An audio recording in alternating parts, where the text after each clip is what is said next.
살아계신 하나님 말씀은 역대하 19장 1절에서 7절에 있는 말씀입니다.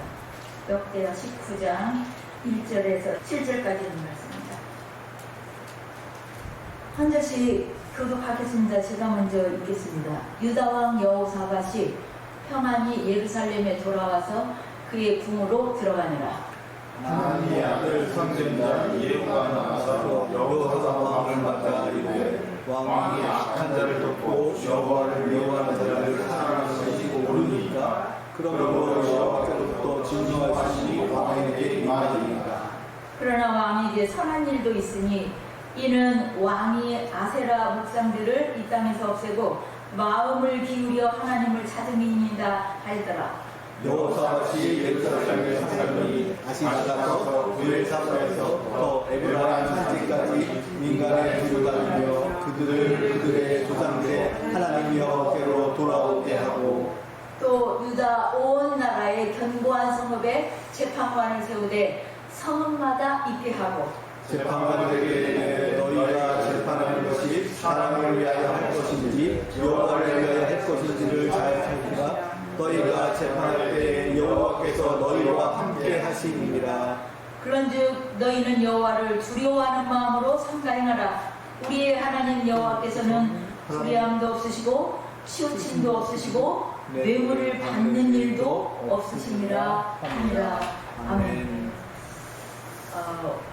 오늘 말씀 제목은요, 여호와를 위할 것인가 그거만 썼는데요. 처음에는 사람을 위할 것인가 여호와를 위할 것인가, 근데 이게 너무 길어요. 그래갖고 주보에 한 줄이 안 들어가요.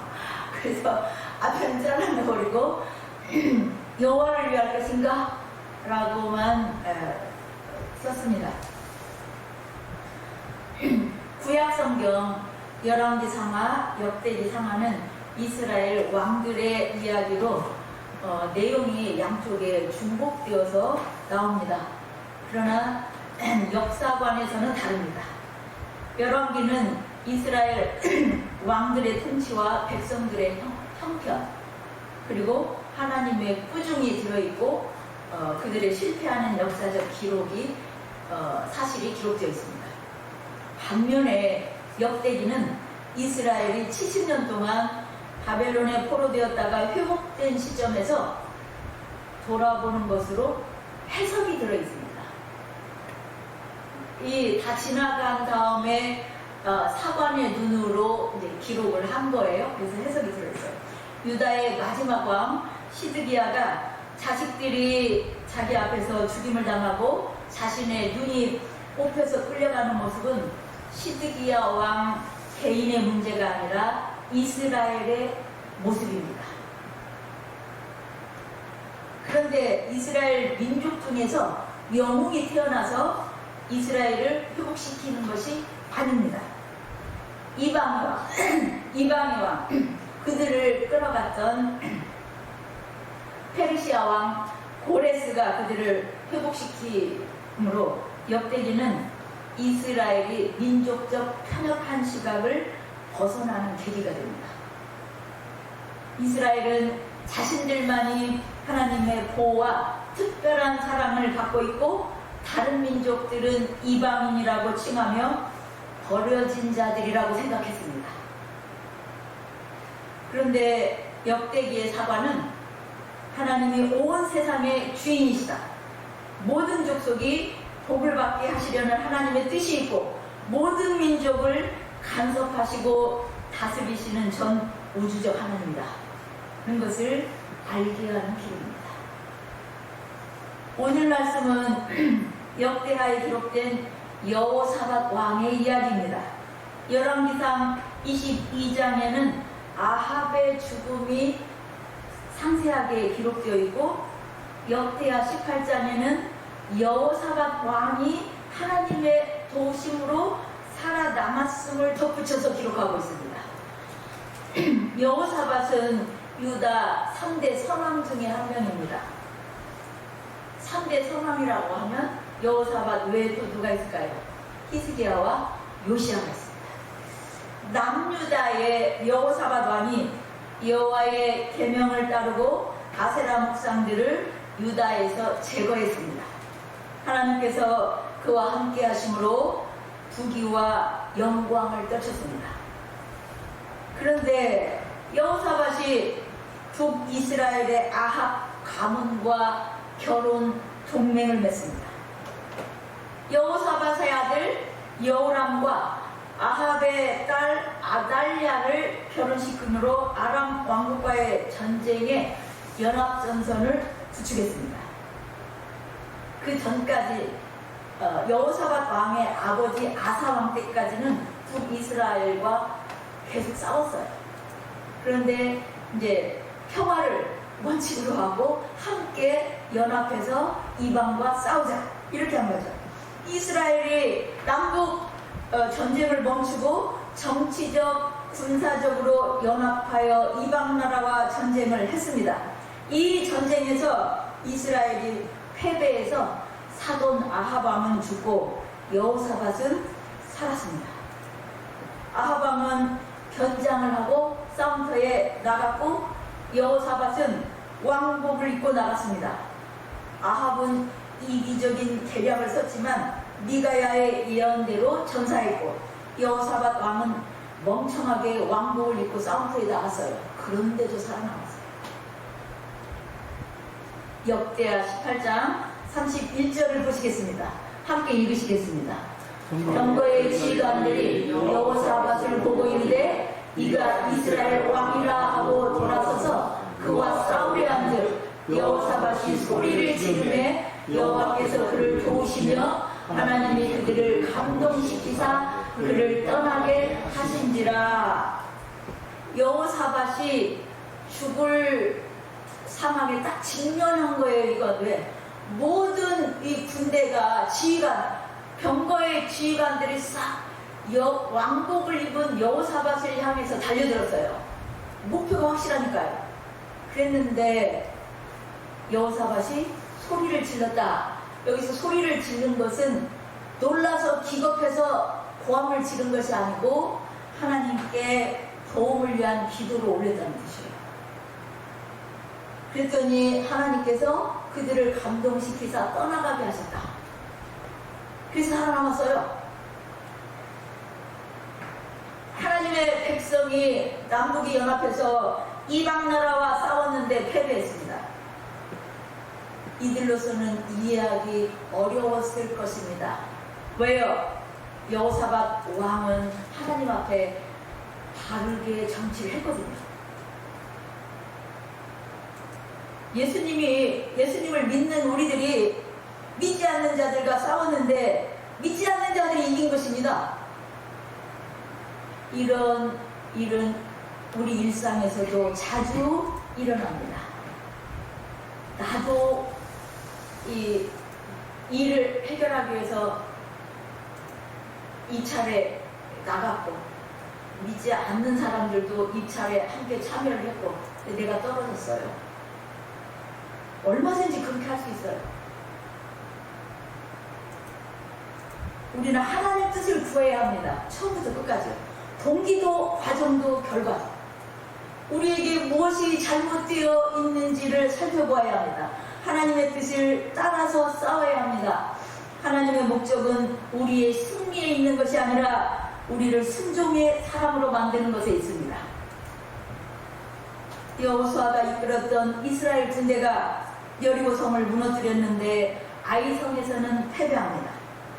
이스라엘이 싸우기만 하면 가나안 땅에 살고 있는 부족들을 모두 이기는 것이 아닙니다. 하나님 뜻에 따라서 싸워야 이기는 거예요. 하나님 말씀에 순종하는 법을 익히도록 패배하게도 하십니다. 우리가 인사할 때 승리하세요 라고 인사하면서 헤어지는 사람들 많이 봤어요. 제가 오늘도 승리하세요 라고 인사할 때가 있죠. 그것은 당신 고집을 꺾으세요 라는 말씀과 똑같습니다. 같은 의미입니다. 전쟁에 나가기 전에 그럼 여호사밧은 하나님의 뜻을 물었을까요? 안 물었을까요? 물었어요. 여호사밧은 이 전쟁을 하나님께서 나가서 이기게 하실 것인지 물었어요. 이스라엘 선지자 미가야의 예언을 생각했을 것입니다. 돌아오면서 아합 왕을 죽게 하기 위해서 천상에서 어떤 어전 회의가 있었는지 들었었거든요. 그랬는데도 나갔어요, 전쟁에. 그리고 아합 왕과 함께 전쟁에 나갔는데 사돈 아합 왕은 죽고 여호사밧은 평안히 예루살렘에 있는 궁으로 돌아왔다라고 오늘 19장 1절 말씀이 그렇게 시작을 합니다. 개신이 사는 거예요. 그러니까 여호와의 도움으로 여호사밧 왕이 그 싸움 잘못됐다, 졌으니까요. 하나님께서 붙여주신 전쟁이 아니다 라는 걸 알고 평안히 궁으로 돌아왔다 그랬죠. 예루살렘으로 돌아오는데 이때 하나님의 아들 선견자 예후가 나와서 여호사밧 왕을 맞이하면서 말합니다. 왕이 악한 자를 돕고 여호와를 미워하는 자들을 사랑하는 것이 옳으니까? 하나님의 도우심으로 전쟁에서 살아서 돌아왔는데 하나님의 질책의 말씀을 전하는 겁니다. 하나님이 살려주셨는데 꾸짖는 거예요. 괜히 살았는데.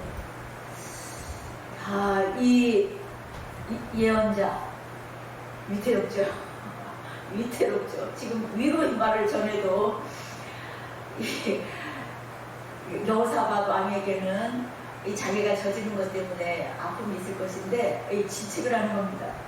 그리고 하나님은 누구냐면요, 이 예언자의 아버지 하나님은 누구냐면 여호사밧의 아버지 아사왕이 여호와를 의지하지 않고 그때도 아람 왕 베나답과 싸울 때 이스라엘 왕 바하사를 막은 것에 대해서 하나님 말씀을 전했다가 옥에 갇힌 선지자가 지금 꾸짖고 있는 예후의 아버지예요.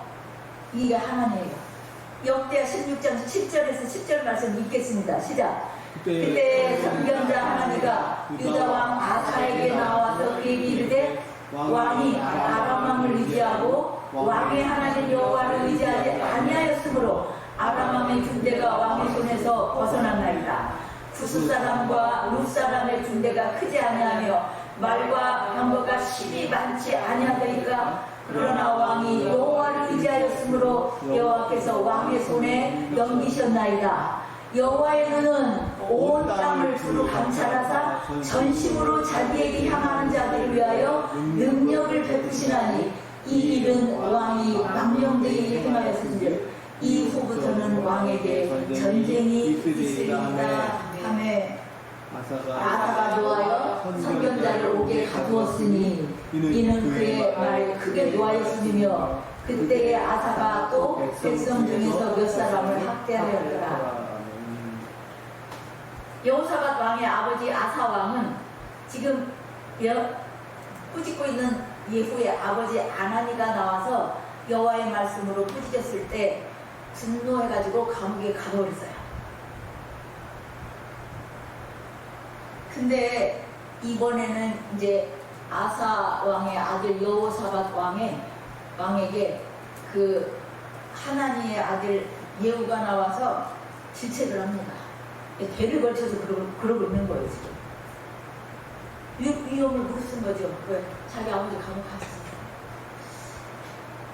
악한 자를 돕고 여호와를 미워하는 자들을 사랑하는 것이 옳습니까?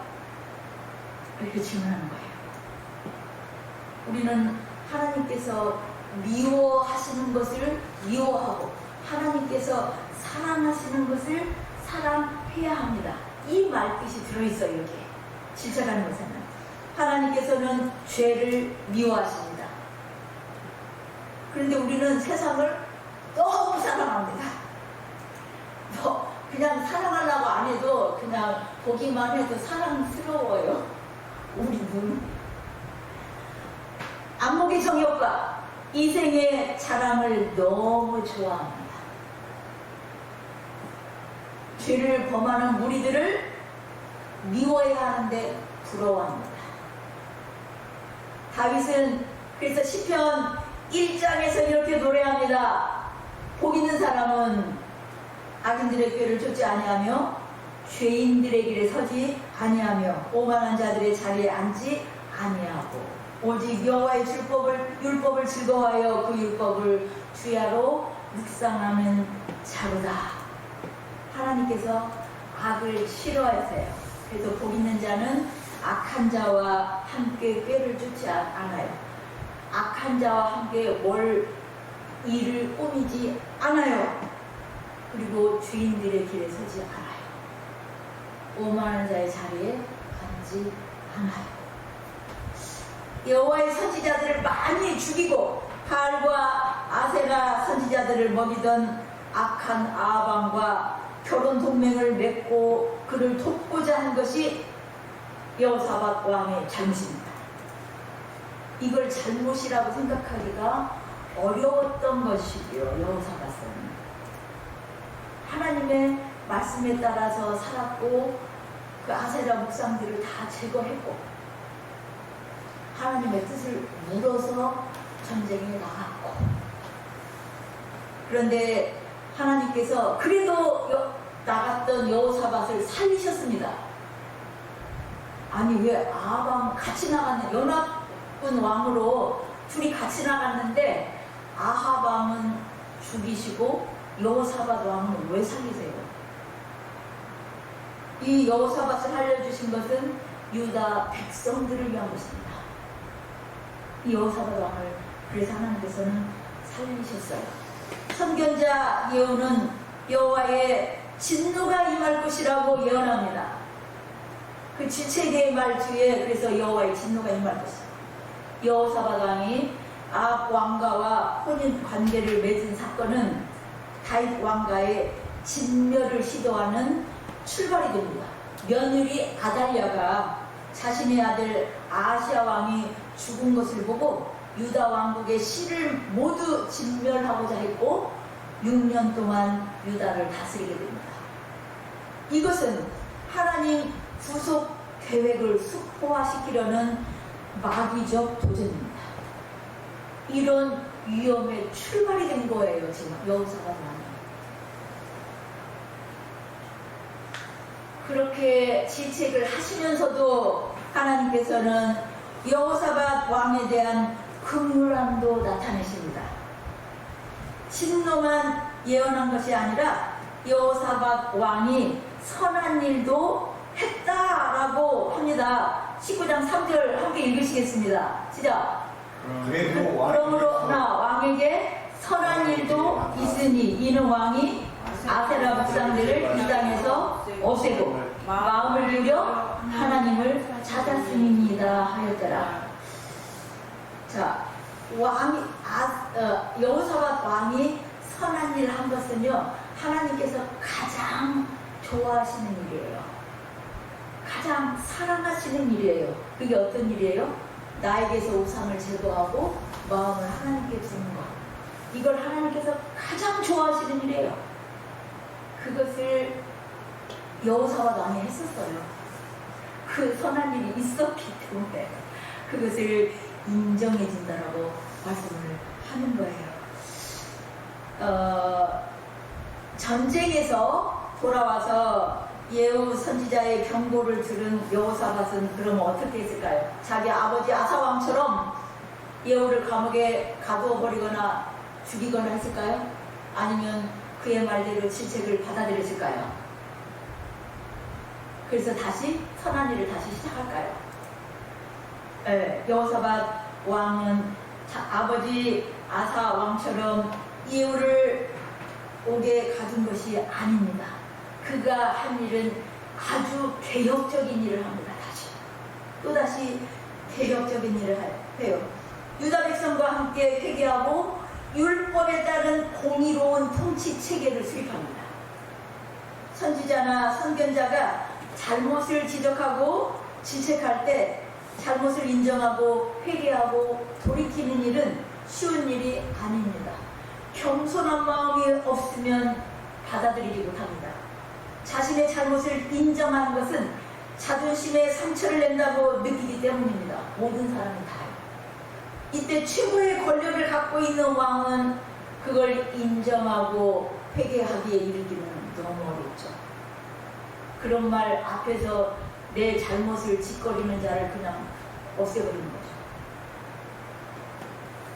왕으로서 이런 마음은 엄청 겸손한 마음입니다. 우리는 맨날 그러는데요.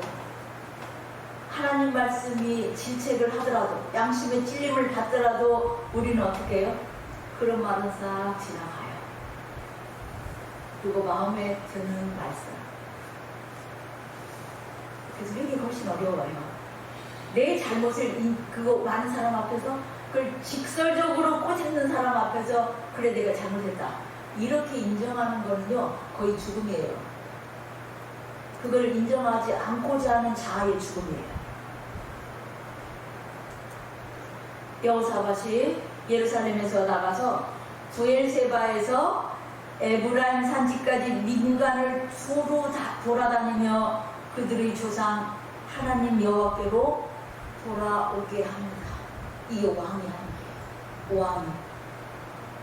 부엘세바에서부터 단까지가 아니고 왜 에브라임 산지까지예요? 단까지는 이스라엘까지 합친 꼭대기예요. 에브라임 산지는 이제 유다 위에 부분 경계인 거죠. 거기까지 돌아다니면서 하나님 여호와께로 돌아오게 하고 그랬어요. 그리고 유다 성마다 재판관을 세웁니다. 이 재판관을 다 제사장과 레위인들로 세워요. 재판관들요. 성마다 재판관을 세우고 재판관들에게 말합니다. 뭐라고 말해요? 너희가 재판하는 것이 사람을 위하여 할 것인지 여호와를 위하여 할 것인지를 잘 살피라. 너희가 재판할 때 여호와께서 너희와 함께 하심이니라. 그런즉 너희는 여호와를 두려워하는 마음으로 삼가 행하라. 우리 하나님 여호와께서는 불의함도 없으시고 치우침도 없으시고 뇌물을 받는 일도 없으시니라 하며 재판관들을 세워서 제사장과 레위인들로 재판관들을 세워서 재판하는 자의 자세를 다시 말해주는 거예요. 왕위는 왕의 권위는 공의에서 나옵니다. 왕의 권위가 경제력에서 군사력에서 나오지 않습니다. 왕의 권위는 공의에서 나옵니다. 공의로 다스리는 나라의 왕권은 든든합니다. 여호사밧은 제사장들과 레위인들의 재판을 할 때 재판하는 것을 사람을 위할 것인지 여호와를 위할 것인지를 잘 살피라 합니다. 판사의 임무를 맡았으면 직업상 법률에 따라 재판을 하는 것이고 여호와를 위한 것인가는 관련이 없다고 생각할 수 있습니다. 왜? 이건 직업상 하는 일이에요. 그래서 법률에 따라서 판가름을 지으면 돼요. 누가 죄인이고 누가 아니고 그래서 얼만큼 보상을 해야 되고 너는 얼만큼 처벌해야 되고 뭐 이렇게 하면 되는데 이게 여호와를 위한 일이냐라는 거죠. 그러나 재판하는 일도 하나님께서 맡기신 일입니다. 여호와를 위하여 그 일을 해야 합니다. 제사장이 재판을 해도 치우친 마음으로 판결을 하면 억울한 사람을 만들어냅니다. 공의가 무너집니다. 법 질서가 무너지는 거예요. 법이 있어도 세워지지 못하는 거죠. 우리는 왕 같은 제사장입니다. 지금 왕도 되고 제사장이라는 말이에요.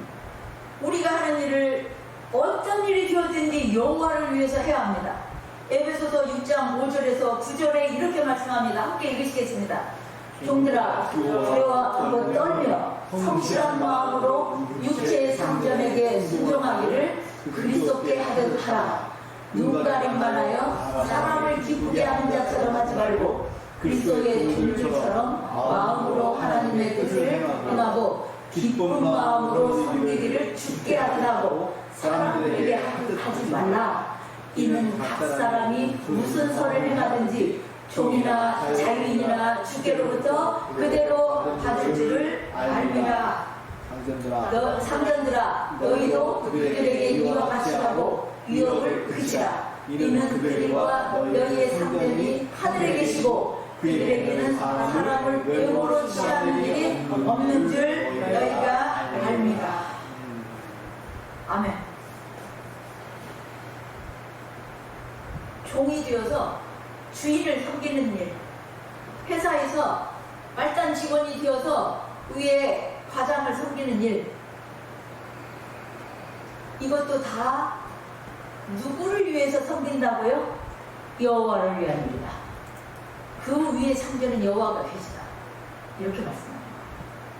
상전들도 그 밑에 말단 직원들을 대할 때, 아니면 내 아래에 있는 사람들을 대할 때 그 대하는 것이 여호와께 하듯 하라. 여호와를 위해서 하라. 내가 하는 모든 일이 여호와를 위한 것인가? 이걸 생각하는 겁니다. 내가 하는 모든 일이 여호와를 위한 것인가? 내가 같이 일하고자 하는 사람들이 여호와께서 사랑하시는 자들인가? 그러면 여호와를 알지 못하는 자들과 함께 살면 안 되고 그들과 함께 일하면 안 되는 것인가? 그들이 하나님을 알지 못하고 예수 그리스도를 부정하는 모든 일에 참여하지 말라는 말이지, 그들과 함께 살지 말라는 의미는 아닙니다.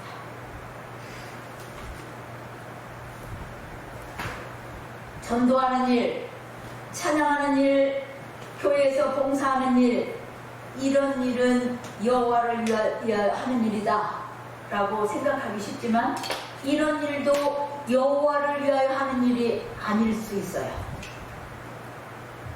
사람을 위한 일이 될 수도 있어요. 사람들에게 보이기 위해서 할 수 얼마든지 있어요. 나의 자랑을 위해서 얼마든지 할 수 있어요. 그러나 사람들에게 보이지 않는 모든 나의 일이 여호와를 위한 것인가? 이걸 잘 살피라는 겁니다. 내가 한 모든 일이 여호와를 위한 것인가? 우리에게 주신 모든 일을 사람을 위하여 할 것인지 여호와를 위할 것인지를 살펴서 해야 합니다. 우리는 먹든지 마시든지 무엇을 하든지 하나님만 섬기도록 부름받았습니다. 하나님만 섬기도록.